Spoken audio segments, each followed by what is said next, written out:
So it's no surprise that I'm part of a generation that saw Sam Neill as New Zealand's favourite uncle. I was 7 years old when I watched his red bandana and aviators grace the big screen in my favourite movie of all time, Jurassic Park. Sam Neill starred in many underrated gems over the years like Sleeping Dogs, In the Mouth of Madness, Event Horizon, and even Daybreakers. But the real movie that solidified his spot as New Zealander's New Zealander was Hunt for the World People.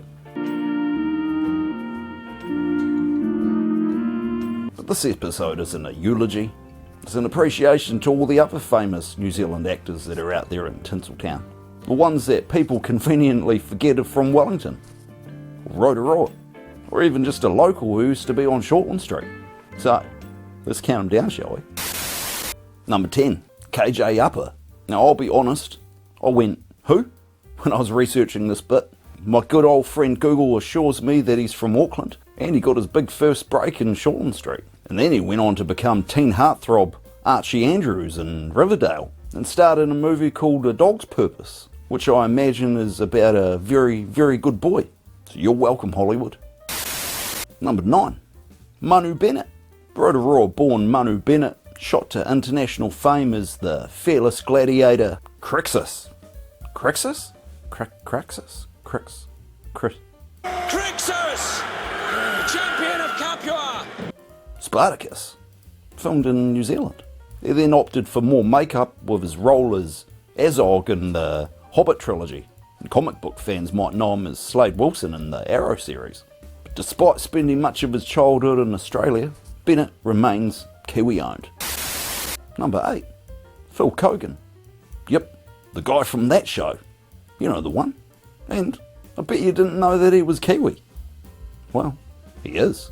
He was born in Lincoln, just outside of Christchurch.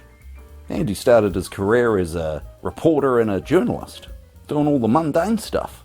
He then went on to achieve international success as the host of The Amazing Race. He also hosted Tough as Nails and built a reputation as one of the world's most recognisable hosts. People assume that he's American, but he's from good old New Zealand. Number 7, Chris Rankin. You're a wizard, Huddy. And you're a wizard too, Chris Rankin. He played Percy Weasley in the Harry Potter series. He was in 6 of the 8 films, and though many fans assume that he's British, he was actually born in New Zealand, making him another Kiwi that's part of one of the biggest franchises out there. Number 6, Rose McIver has built a pretty impressive career over film and television. She first gained every boy's attention playing Summer in Power Rangers, and then she gained every man's attention playing Olivia in iZombie. She later became the lead in Ghosts, introducing her to an even wider audience. And despite her success in Hollywood, many fans can't believe that she's from New Zealand. Number 5, born in humble New Plymouth, Melanie Lynskey's built a pretty sizable acting roster in Hollywood, all while being a Kiwi. First starring alongside Kate Winslet in Peter Jackson's acclaimed film Heavenly Creatures, then scoring a minor role in my opinion's underrated hit, Detroit Rock City. She then went on to join the ensemble cast in Charlie Sheen's biopic, 2.5 Men. And she didn't stop there. She was also in The Last of Us Season 1, Yellowjackets, and the movie Don't Look Up with Leonardo DiCaprio, and a whole lot more. She just doesn't stop. But guess what? Neither do us Kiwis. Number 4, Dunedin-born Alan Dale first became a household name playing Jim Robinson in the iconic Australian soap Neighbours. Then he moved to Hollywood, where he became one of the most recognisable character actors out there, starring in one of my favourite TV shows of all time, Lost.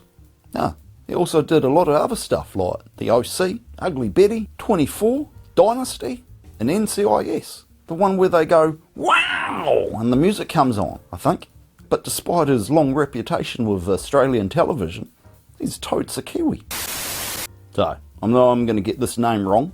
Born in Invercargill and raised in Auckland, Martin Kasokis first gained worldwide recognition as the elf Lord Cerebon in The Lord of the Rings. And he was also in major films like Kingdom of Heaven, The Equalizer, The Bourne Supremacy, Triple X, Not the Porno, and The Amazing Spider-Man 2.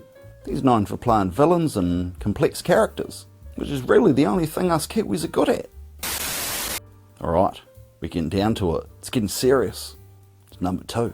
My second favourite New Zealand actor of all time is Wellington-born Kalu Barn, and he's now become one of Hollywood's biggest action stars. But he first did some pretty naff stuff on Hercules or Xena. Can't remember which one it was. He's most famous for playing Éomer in the Lord of the Rings trilogy, which boosted his cred pretty big because then he was starring in movies like Star Trek and Doom. But he's also known as Judge Dredd in the cult classic Dredd. But his role was Billy Butcher in The Boys. Well, that's made him a household name. Which brings me to our number 1. And here it is. And the number 1 pick goes to the man who went from Munter to Banshee to Homelander, Anthony Starr. Born and raised in Auckland, he's now a Hollywood A-lister. But he first found success starring in a commercial for United Video, then appearing as twins, Jeffro West and Van West in the underrated hit Outrageous Fortune, before earning international recognition as Lucas Hood in Banshee.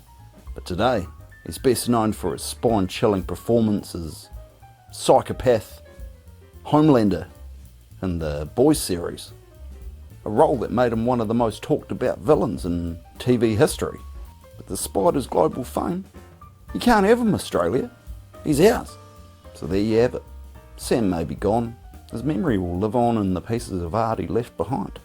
And I say, thank you, Uncle Sam, from all of New Zealand. Thanks for making dinosaurs cool again. So if you like this video, and you like what I do here, make sure you hit the like button down below, subscribe to my channel, and leave me a comment with some of the underrated actors that you think may have been left off the list. You know what to do. Okay, bye.